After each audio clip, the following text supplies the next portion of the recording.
உலகை எழுப்பும் ஞாயிறு அங்கே குடியிருப்பான். அவன் ஆனை முகத்தனின் அடியவர் மனத்தில் ஒளியாய் வந்து கொலுவிருப்பான்.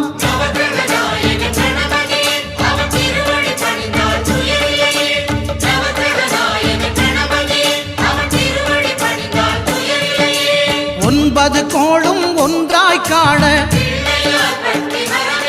அங்கு கற்பகம் என்னும் கடவுளின் மெய்யில்